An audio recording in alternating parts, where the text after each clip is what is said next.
Today, I give my final review of the Nikon Zf after shooting a wedding and shooting some street photography, doing some vlogging, and taking a lot of video tests in studio. So let's get at it.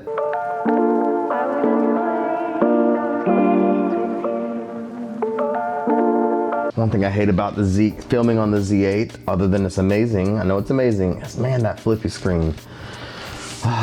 Well, I can't film on the one I want to film on because I'm reviewing it today for you guys. So let's get started. I'm glad you found this video if it's your first time here. And if it's not your first time here, welcome back, and I'm glad you're sticking around. So, the Nikon Zf. I got one at launch. I pre-ordered it when they announced the Nikon Zf. I was more excited than a kid at Christmas when they announced the Zf. I am a longtime Fuji fanboy, and I am a longtime Fuji camera user. I've had the X-T4, the X-T100V, the X-T5, the X-H2, and the X-H2S. So needless to say, I love a retro designed camera. And this bad boy right here, it fits all of that. I can't tell if it's focusing because I can't see the screen because there's no flippy screen on the Z8. If you guys watch my review of the Z8, you'll understand what I mean by that. I wish there was a flippy screen. But those manual dials, that retro design, it's just gorgeous to me. I love it. And so when they announced this camera and I realized I was gonna get that same Fuji retro design in a full frame camera, I couldn't help it. I had to jump it on it and get the Z6 II out of the way so you can see this pretty bad boy. So I jumped on it. I pre-ordered the moss green one. I thought it was gonna be my new street photography camera. I think I'd sold the Z6 II and I didn't even have one at the time. It was gonna replace that too and be my second body and my street photography camera. The addition of the flippy screen was gonna allow me to do video vlogging and all sorts of things with it. But how did it work out? Well, the fit and finish of the moss green one, and I'll share some photos, just wasn't there. There's a screw hole right here on the camera, and you could clearly see behind the film, the green sticker or whatever you're going to call it, the skin, you could clearly see that screw hole. On top of that, there were some issues with the fit and finish of the skin on the back right here. You'll see that right here on the picture that I show you, it was peeling and it started peeling up.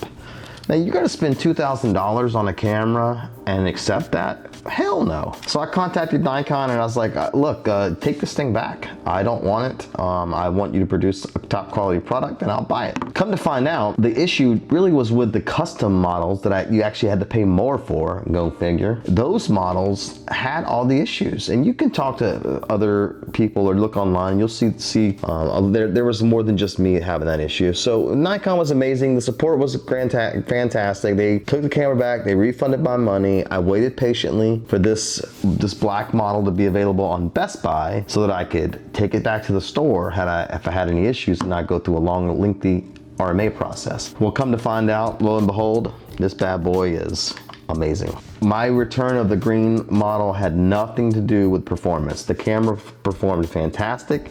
I'll share some images of the wedding I shot with the moss green ZF. It's just the skin had no texture. It was very smooth, it was very slippery, and it just wasn't put on right. It was a first production model. I bought it at launch. It was probably one of the first off the assembly line, and the quality control just wasn't there. They've since, I mean, from what I can tell, they fixed those issues. When I initially got the ZF, I was gonna use it for mainly street photography.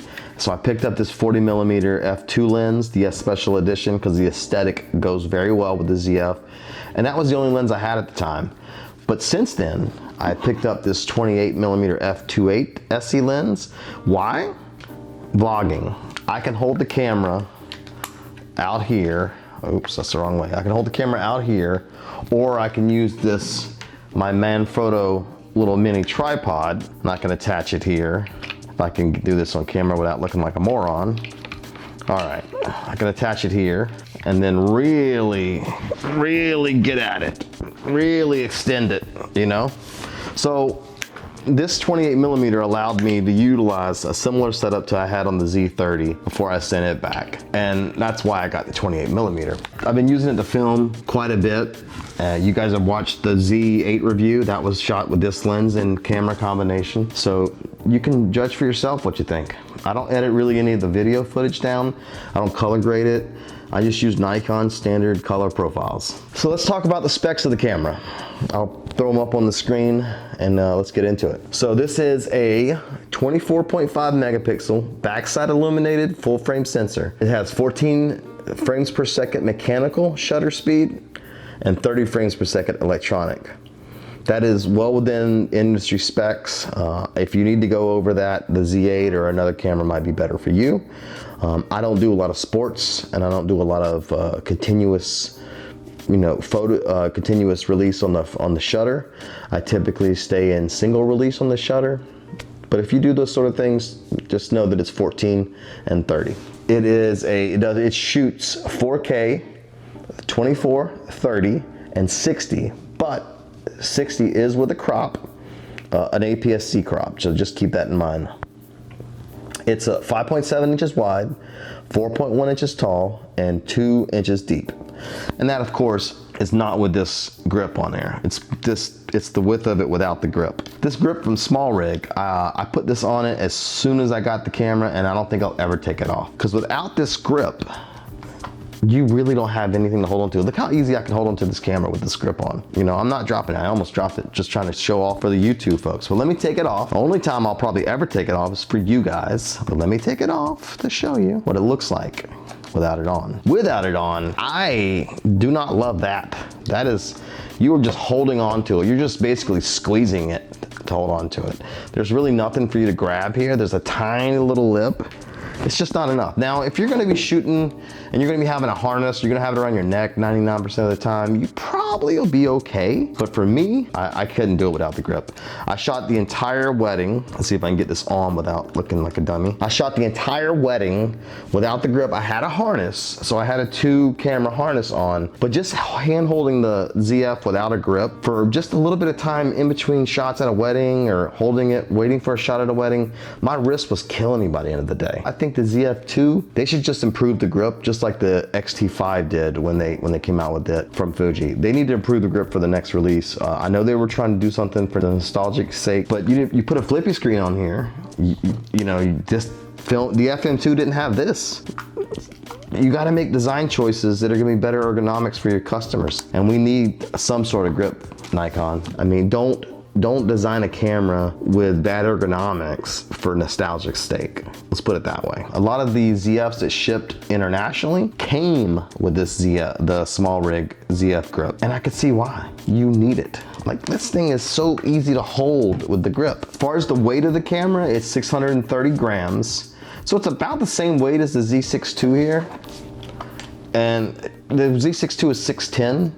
They're very close. It's hard to tell, hard for me to tell the difference between the ZF and the Z6 II as far as the weight's concerned. I hope this damn thing's recording. I can't even see myself. Am I in the frame?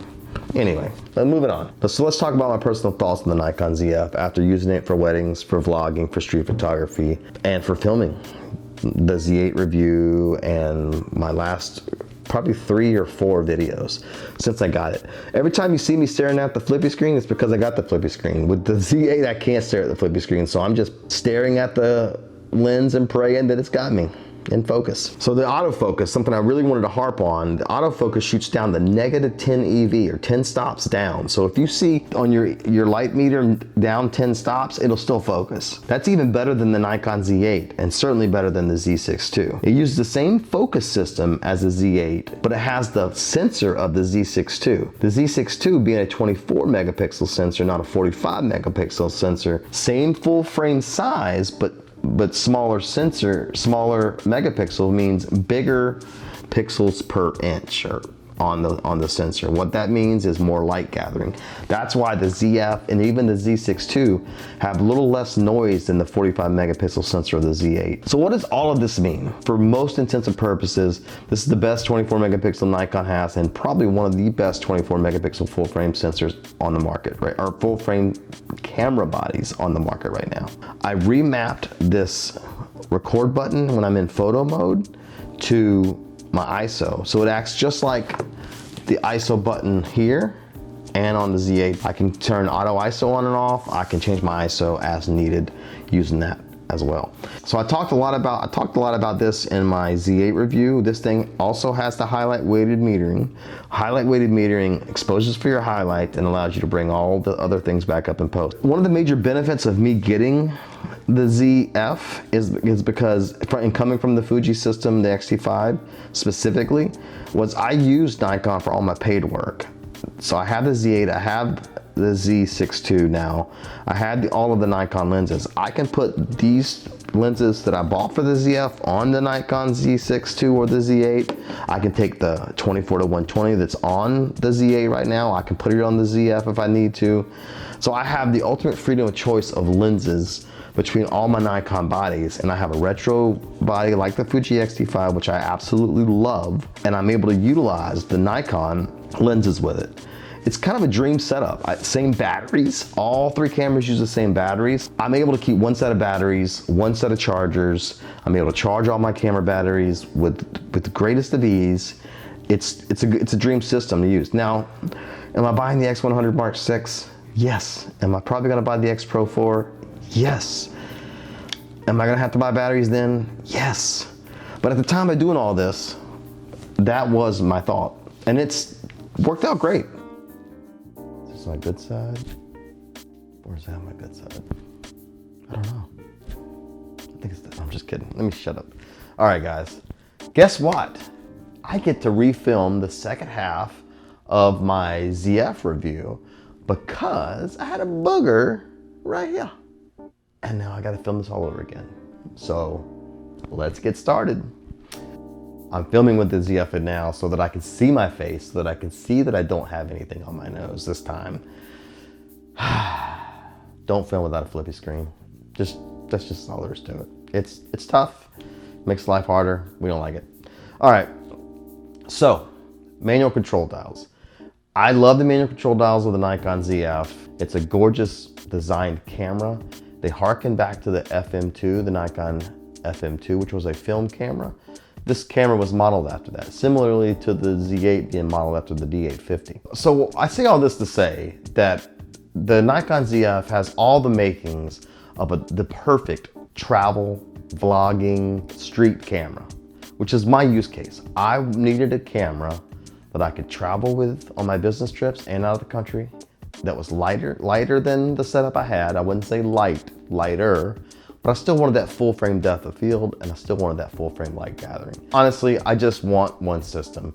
This ZF uses the same batteries, the same lenses, the same lens mount as all my other Nikons, my pro Nikons that I use for paid work. It just made way more sense to do it that way. The ZF has all the makings of the perfect travel, street, and vlog camera.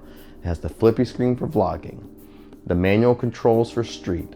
The SE lenses look great with it for street. It has the IBIS you need for street. It has a great viewfinder, which is also great for street. Highlight weighted metering, great for street. So it doesn't take a lot to make a good street camera. So let me just say, yes, it will absolutely make a great street camera. Can it be the perfect travel camera? Well, it's lightweight, it's smaller footprint.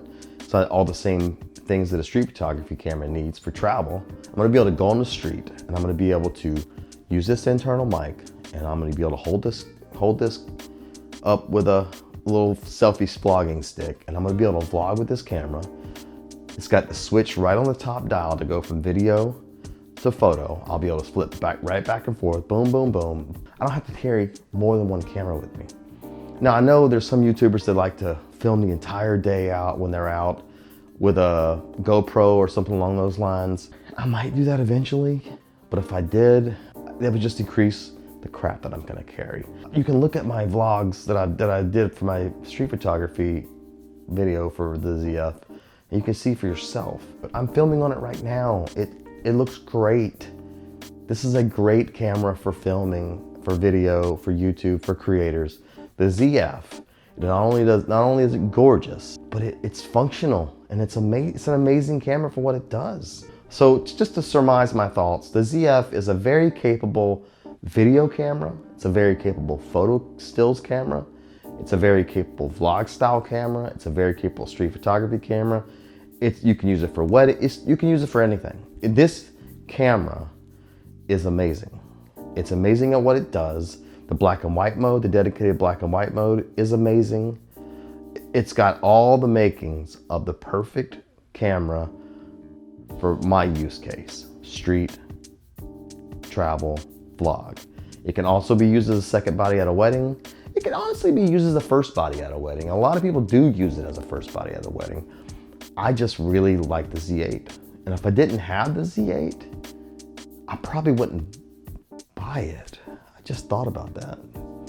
I just said that out loud. I probably wouldn't buy it if I had the ZF and didn't already have the Z8. That doesn't mean I don't recommend the Z8. I highly recommend the Z8. I just don't shoot enough with it to think that I need it and the ZF. Now, am I gonna keep the Z8? You damn right I am. Because that's a great camera. It's the best camera I've ever owned. And when I want nothing but the best, I'm pulling it out. But for everyday use, for my street photography and for my travel and for my vlog, it's this bad boy right here, this Nikon ZF. I love it. Let's talk about the pros and cons. So, you know, people like to break it down pros and cons style. So let's do that. Pros: 3D subject tracking autofocus. Same as the Z8, it's amazing. Right now, it's just tracking my eye as I go, but when you don't have an eye to track, there's a box in the middle. You highlight, or you point it at what you're trying to shoot. You half press the shutter button, then you can recompose. If that subject keeps walking, it'll track with it. The 3D tracking autofocus is amazing on the Z8 and the ZF. Another pro: manual control dials. I've already talked extensively about that, but the manual control dials allow you to make quick adjustments, physical adjustments, so you don't have to rely on the screen. Sometimes when I'm shooting street photography, I like to keep the screen closed, so I'm not looking at it, or I think gimping is what people call it. I don't know. I like to keep it closed, and it makes it more like a film type experience. And in those times, I will use the manual control dials. At a wedding though, I will always be an aperture priority, because you're moving too fast and you can't think that fast. Not if you're trying to get good shots and candid shots. Anyway, I digress. Another pro of the Nikon ZF, it uses the same soft shutter button as the Fuji's. It was really easy for me to unscrew my nice red button and put it on this one. Fast forward to part 1 of my review, and then you'll be able to actually see it. Right now, I'm having to film on this so I don't show boogers to everybody. Another pro of the Nikon ZF is the small rig grip was available from day one. I say that as a pro because having to buy an extra grip seems like nonsense to me, but it's a lot better. I'm moving a lot, am I? It's a lot better to have a grip available than not have a grip available, if you ask me. I would rather have been included like it was in Europe and in other parts of the world, but it was not included with the camera in the US, so I had to buy it. But 35 bucks, in the big scheme of things, we spend a lot of money on gear that we don't need to spend. It's not the end of the world, and you have to have it on there. In my opinion, you have to have it. In part 1 of the video, I take the grip off. Go back to that part if you want to look at it. The last pro I'll talk about, highlight weighted metering. I beat that to death, but every picture that I've taken street photography wise with the ZF has been using highlight weighted metering. So you look at them and you decide for yourself what you like. All right, let's talk about the cons. And we'll start by no dedicated ISO button. Now, it's a pro that I could remap the record button in photo mode to the ISO button, but it's still a con that didn't have at the start. I've already talked about the grip being a con. I shot a full wedding without the small rig grip on there, and my wrist was hurting afterwards, and that's using a harness. So definitely a con of the Nikon ZF is the lack of an ergonomic grip. Another con, in my opinion, another con of the Nikon ZF is where the memory cards are. They're on the bottom where the battery is, and I know some cameras do this, but it just makes it harder to get to the memory cards. And I actually forgot my memory card when I went to Disney. Luckily, the micro SD second card was in there, and I was still able to take images. But I did forget that. It happens. Another con that I want to talk about, in my opinion, the shutter button. The shutter button just seems a little mushy. And I know that's personal preference, but for me, it seems like on the other two cameras, like the Z8 here, I can tell when I have half pressed it. It's clear as day. I've taken a few misfires, photos with the ZF, because I didn't know that I was pressed all the way halfway down, and I pressed a little too hard and it ended up taking a photo. So just something to think about. In my opinion, it's a little mushy, and so it takes a little bit of getting used to. The soft shutter that I added to it has helped, in my opinion. The last con I'll talk about with the Nikon ZF that I've noticed, there's no custom user settings. In the Z8, I have custom banks. On the Z6 II, which is actually my preference, it has dedicated U1, 2, and 3 right there. Let's see if I can get it in the light. Dedicated U1 and 2 and 3 right there. Right by on the PASM dial. And that allows me to quickly change between U1 and U2, which in video mode is 4K 60 and 4K 24. It allows me to quickly switch to my slow-mo, my B-roll, and back to my A-roll. I don't have that with the ZF, so I have to go into the iMenu button to do it. However, I've gotten used to it quickly. It's not the end of the world. I love the retro dials. Leave them the way they are.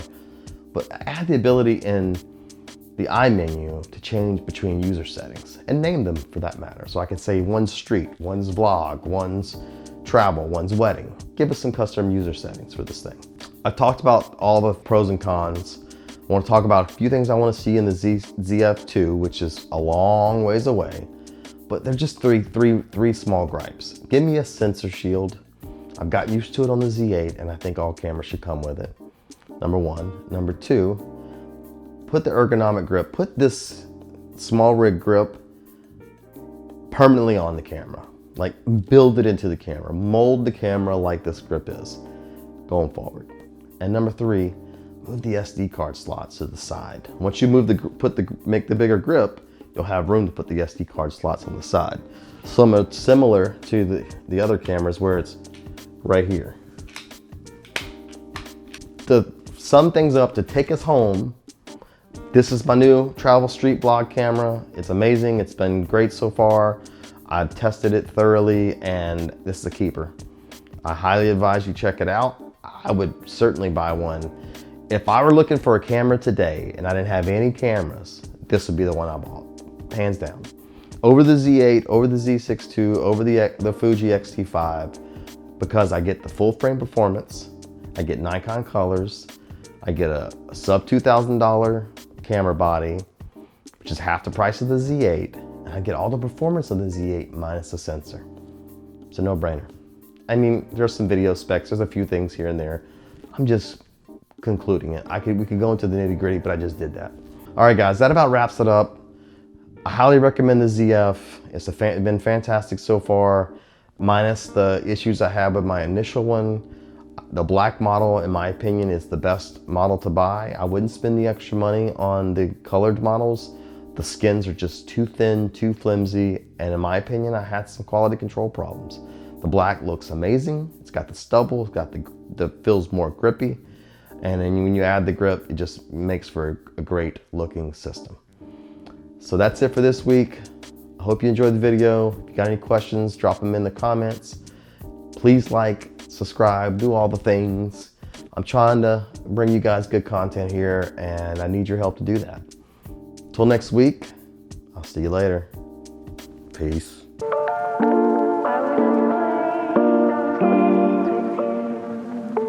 It's never gonna get, let's see, if I cover the eye, look how long it takes. It's still on my face. My goodness. Anyway, all right, I'm out of here.